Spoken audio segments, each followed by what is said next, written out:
बातचीत कर ली जाए। लाइए 4 का चौका का टीजर और दिखाइए सचिन को, क्योंकि उनसे शुरुआत करनी है आज के 4 के चौके की। सचिन, कौन सा सस्ता ऑप्शन रडार पे आया? आशीष जी, यहाँ पर पिरामिड एंटरप्राइज का डेटा थोड़ा सा इंटरेस्टिंग लग रहा है। कल के सत्र में एक बुलिश हैमर फॉर्मेशन था एंड जिस तरीके से इस हैमर के ऊपर की एक्टिविटी हो रही है, यहाँ पर स्ट्रांग हुआ है, रिडक्शंस भी हुआ है एंड जिस तरीके से 1900 का एक कॉल ऑप्शन है, मुझे लग रहा है वहां पर एक अच्छी मूव बननी चाहिए, जो लगभग अराउंड 4150 के आसपास फिलहाल ट्रेंड हो रहा है। स्टॉप लॉस आपको यहाँ से लगाना है अराउंड 28 पे। इंट्राडे का पहला टारगेट होगा अराउंड 64 का एंड पोजिशनली मुझे लग रहा है 2 दिनों में लगभग अराउंड 75-76 के आसपास के स्विंग्स भी बन सकते हैं। एक अच्छा रिबाउंड के लिए मुझे लग रहा है ये स्टॉक प्लेस्ड है, तो जरूर खरीदारी करनी है पिरामिड एंटरप्राइज में। 1900 का कॉल ऑप्शन, 76 होगा पोजिशनल टारगेट, इंट्राडे टारगेट होगा अराउंड 64 का।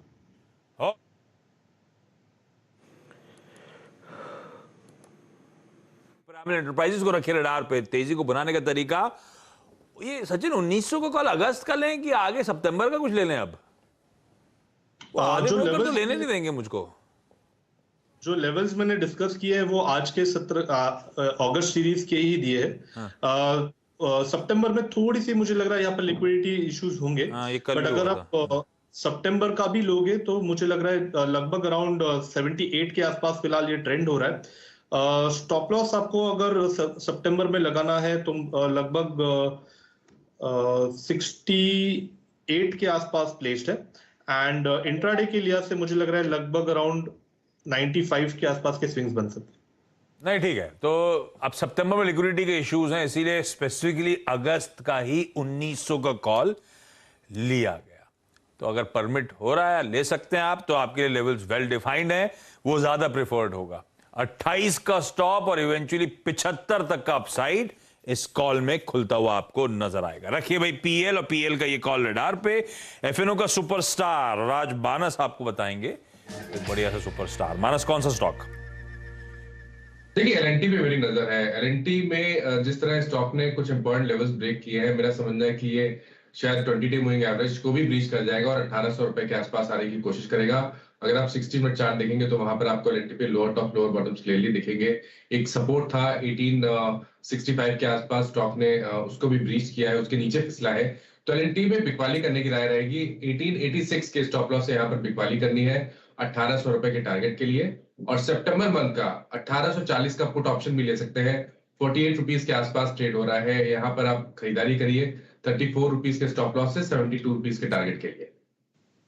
अच्छे मूव्स के बाद एलएनटी शायद पस्त पड़ता हुआ आपको नजर आए, तो बेचने के मौके 1886 के स्टॉप के साथ 1800 का टारगेट होगा फ्यूचर्स में। और अगर वो ऑप्शन की स्ट्रैटेजी देनी है मानस की तरफ से, तो सितंबर का 1840 का पुट, ये 48-49 पे स्क्रीन पे, 34 का स्टॉप, 72 के टारगेट्स के लिए वहां पे अप्रोच करने के मौके। ये है आपके लिए एलएनटी के फ्यूचर्स में बिकवाली करने के कॉल और लेवल्स। आज का जो चार्ट का चमत्कार है वो चतुर्मोता साहब के पास जाना है, उसके लिए चतुर्मोता साहब क्या आइडेंटिफाई किया? जी, तो आशीष जी, हम इसमें स्टॉक रिकमेंड कर रहे हैं पीआई इंडस्ट्रीज को, जो एग्रोकेमिकल स्पेस के अंदर में काम करता है। स्टॉक का प्राइस चल रहा है 3362। मुझे लगता है वीकली और मंथली सभी चार्ट फ्रेम पर स्टॉक ने बहुत ही बढ़िया ब्रेकआउट दिया और उसके बाद पिछले 4 दिनों से कंसोलिडेशन यहाँ पर चल रहा है। स्टॉप लॉस लगाना चाहिए 3290 का, और मेरा मानना है स्टॉक अपने ऑल टाइम हाई को, जो कि करीब करीब 3530 का है, उसको क्रॉस करके 3600 तक की एक अपसाइड मैं समझता हूँ पीआई इंडस्ट्रीज के स्टॉक में देखने को नजर आएगी। तो मोटा मोटी 10% का ट्रेड मुझे लगता है अपसाइड में पीआई इंडस्ट्रीज के स्टॉक में देखने को नजर आ सकता है। फंडामेंटली भी आप देखेंगे तो कंपनी सीएसएम सेगमेंट में काफी अच्छा कर रही है और 21% की सेल्स ग्रोथ आने वाले 3 सालों में एक्सपेक्टेशन है। 650 करोड़ का केपेक्स कंपनी ने गाइड किया है, तो मुझे लगता है कि ये केपेक्स जो ड्रिवन ग्रोथ है वो काफी अच्छे मोमेंटम सेल्स में और एबिटा मार्जिन में आपको देखने को नजर आएगी। और टेक्निकली जैसे मैंने कहा वीकली और मंथली चार्ट पर एक बड़े ब्रेकआउट मुझे लगता है पीआई इंडस्ट्रीज के स्टॉक में देखने को नजर आ सकते हैं। और ये वो जब डील टूटी थी, स्टॉक में प्रेशर आया था, शायद गोल्डन अपॉर्चुनिटी थी। क्या मूव आ रहे हैं पीआई इंडस्ट्रीज में, बहुत बढ़िया चाल।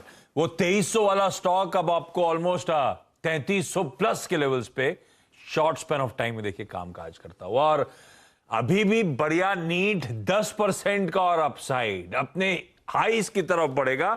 हाईस थे 35, 30, 35, 40 के आसपास के, तो 35, 30 का पहला टारगेट और इवेंचुअली 3600 की तैयारी रखिए भाई। पीआई इंडस्ट्रीज के अच्छे मूव्स, आगे भी अच्छे अपटेक्स, टेक्निकली फंडामेंटली वेल प्लेस्ड ये अकाउंट। टेक्निकल फंडामेंटल हो गया तो एक प्योर प्ले फंडामेंटल की बारी। मिड कैप फंडा और शमला मैम को दिखाइए स्क्रीन पे। शमला मैम, क्या रडार पे आपके?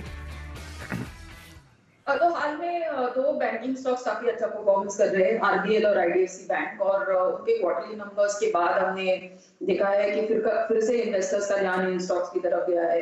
I am recommending IDFC bank, IDFC first bank जैसे उसको कहा जाता है। तो इनके क्वार्टर के नतीजे काफी अच्छे थे। जो प्रॉफिट था वो स्ट्रीट के एक्सपेक्टेशन से ऊपर था। उसके साथ साथ उनका लोन ग्रोथ भी काफी अच्छा था। ये याद रखना चाहिए कि आईडीएफसी को दो पुराने जैसे कहते हैं इश्यूज थे। एक तो उनका ऑपरेटिंग एक्सपेंसेस जो बाकी उनका पीयर सेट है उससे ऊपर है, और उसके साथ साथ उनके जो लेगेसी इश्यूज थे विद टर्म्स ऑफ लोन्स, जो कॉर्पोरेट लोन्स थे, तो वो एक उनके लिए हमेशा एक ट्रबलिंग इशू जैसे बन गया था। So management has said repeatedly कि वो उसको एड्रेस करेंगे, और इस टाइम अगर आप लोन ग्रोथ देखेंगे व्हिच केम एट 21%, ये जो loan growth not just that the number was good, लेकिन जो उसका ब्रेकअप है वो रिटेल और स्मॉल बिजनेसेस की तरफ ज्यादा था। So they seem to be making some headway in addressing that. उसके साथ साथ उनके अगर बैड लोन्स का रेशियो भी आप देखें तो वो भी नीचे आया है।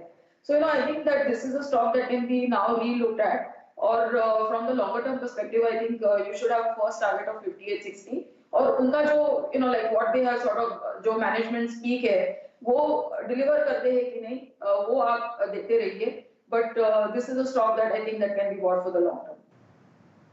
इंटरेस्टिंग भाई। आईडीएफसी फर्स्ट बैंक रडार पे आता हुआ, अच्छे मूव्स आए हैं वैसे। सब 30 लेवल्स वाला स्टॉक 47, 48 तक का नीट अच्छा उछाल दे चुका है, और शमला मैम कर रही हैं अपने इसके 52 वीक हाइज मेरे ख्याल से 50 प्लस के ही हैं, तो 50 पहला टारगेट, इवेंचुअली 60 तक के लेवल्स के लिए आईडीएफसी फर्स्ट बैंक में खरीदारी। मिड कैप बैंक था, तमाम हमारे पैनल में सिलेक्टिवली स्टॉक्स चुने भी गए थे, आरबीएल, वो एयू स्मॉल फाइनेंस, वो बंधन बैंक, और देखिए फंडामेंटल भी एक पिक आती हुई आईडीएफसी फर्स्ट आपकी स्क्रीन पे। सारे मिड कैप बैंक्स हैं जो आज अच्छा मूव दिखाते हो, और चाहे टेक्निकल्स हो, फंडामेंटल्स हो, एक्सपर्ट को पसंद आ रहा है। क्विकली रैप अप कर रहा हूं चार का चौका का। शुरुआत सस्ता ऑप्शन सचिन के साथ हुई थी, और उसमें pyramid enterprises bullish patterns Sachin को नजर आ रहे थे, और जो सस्ता ऑप्शन है वो 1900 का कॉल, इसी एक्सपायरी का 28 का स्टॉप, 64 और इवेंचुअली 75 के टारगेट्स के लिए अप्रोच करने का मन। इन्हीं लेवल्स 40 के आसपास मेंशन हुआ था, वहीं पे खड़ा हुआ है इंटरेस्टिंग जंक्चर पे। एफएनओ का सुपरस्टार मानस की तरफ से था लास्ट इन टू ब्रो, लेकिन लास्ट इन टू ब्रो पे एक सेल कॉल, और 1800 तक के लक्ष्य यहां पे शायद नजर आएंगे। वीकनेस नजर आती है आज स्टॉक में, और सितंबर का 1840 का कॉल भी पुट भी लिया जा सकता है इसी स्टॉक का।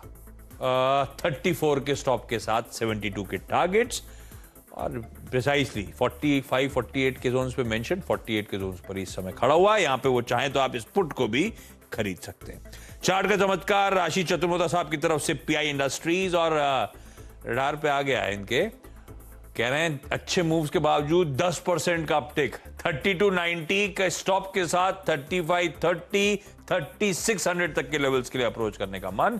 3360 पे बात हुई है, 67, 68 के जोन्स के आसपास, अभी उसी जोन्स के आसपास कामकाज। और मिड कैप फंडा अभी शर्मिला मैम ने बहुत डिटेल में समझाया। एक और मिड कैप बैंक इस बार आईडीएफसी फर्स्ट बैंक रडार पे, और ये फंडामेंटल पिक है।